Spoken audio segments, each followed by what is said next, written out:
After a summer of mostly just lowlands, whether for work or for botanizing, I've been really desperate to get back up into the high country, and here I am, after collecting Fraxinus of the greater Mojave Desert, at the edge of the Great Basin and the edge of the Colorado Plateau, not actually in Nevada but in adjacent Utah, near Cedar City, near Cedar Breaks, which is going to be the highlight of this trip, surely, and quite close to that study site in Nevada, one of my favorite of all places.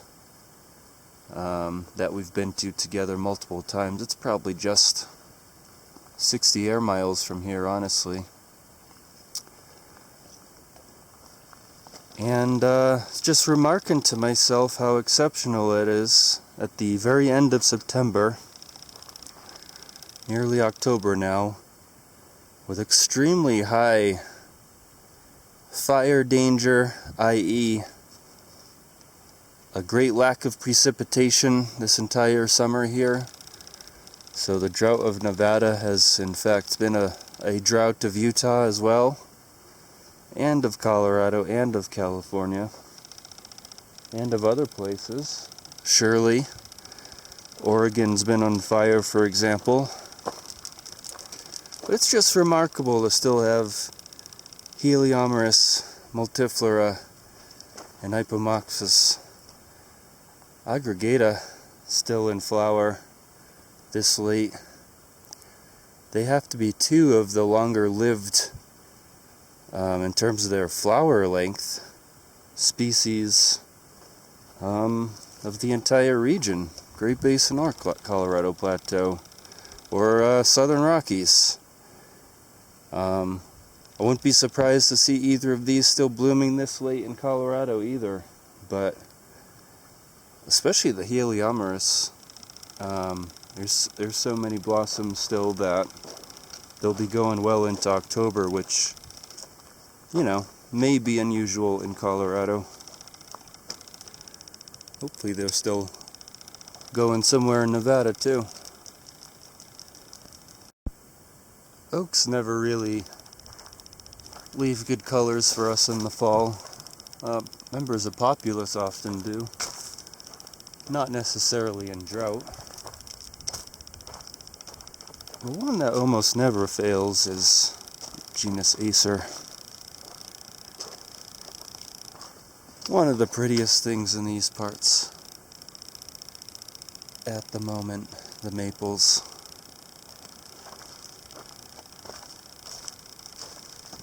Just transitioned from the autumnal higher montane forests above down to the pinyon juniper oak zone. Feeling quite warm out here. I'm ready to break out the shorts, even though it is practically October. Yet another heat wave is supposed to be coming through.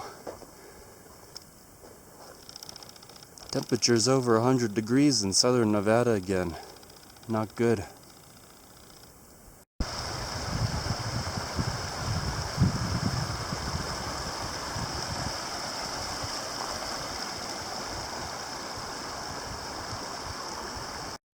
See how wide the channel is during spring runoff and wet years. Lots of snow up high, I'm sure, during certain years. You can see the heritage of the floods that sweep through here periodically. That's a thin channel today, though, which you'd expect in early autumn.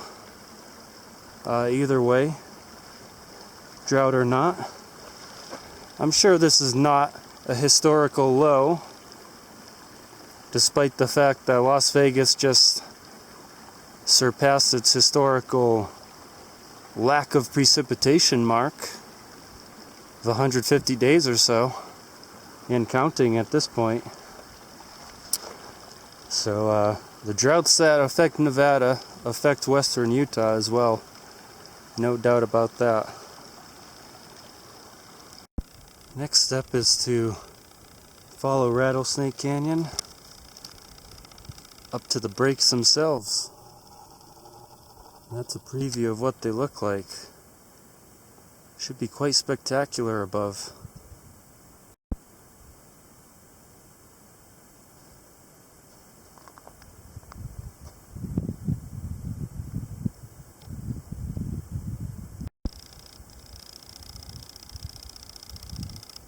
That's some buttery aspen gold.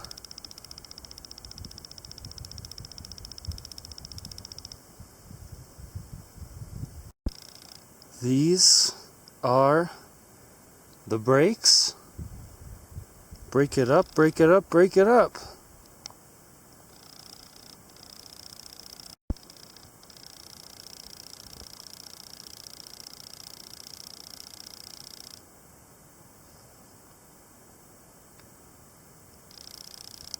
This is just the beginning of our tour through the breaks.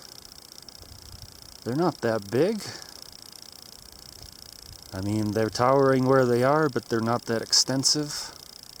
They don't reach far beyond that distant hill in the center there, if at all. But quite a special place nonetheless. The forest looks like it's all died off for the most part. Through beetle kill it looks like.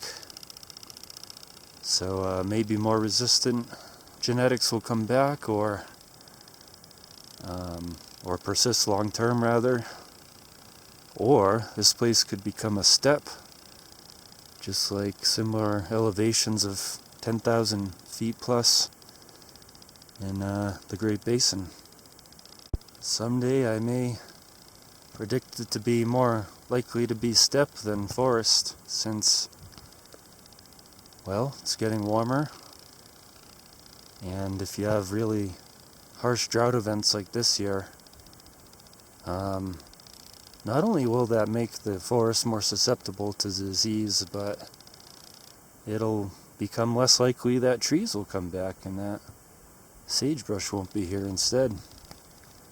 Aspens will probably be here for hundreds of thousands of years still, since we know that they like to inhabit the sagebrush steppe quite a bit.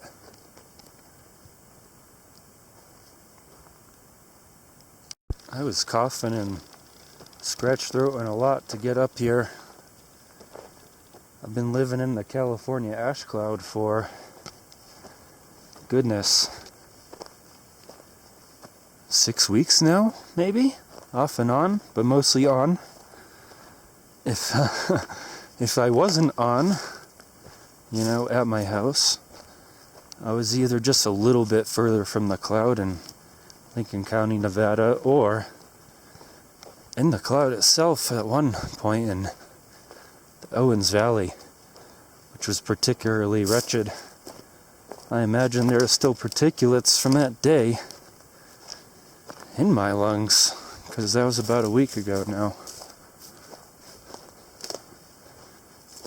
So, everyone needs to walk uphill once in a while, but especially if you're some kind of a ash breather or smoker or something. You need to exercise the lungs better. Keep them fit by walking uphill. So this is what they call the alpine pond here.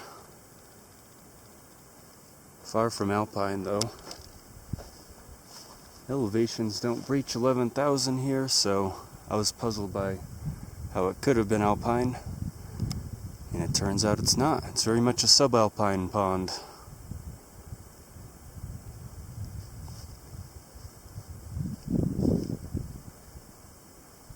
It's maybe a Hyperus and maybe even some Cara in there.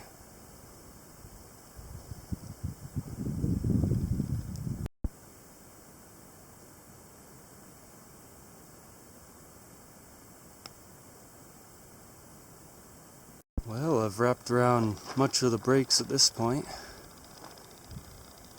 The most distant red break over there was adjacent to Rattlesnake Canyon. So I topped out above there. And there's the peak of Bryan Head, a ski area, tallest peak in the region. At this point I've walked most of the breaks through a mixture of road, trail, and cross country. They really don't have a trail continuously across the breaks, believe it or not, which is a bit ridiculous, but I made it.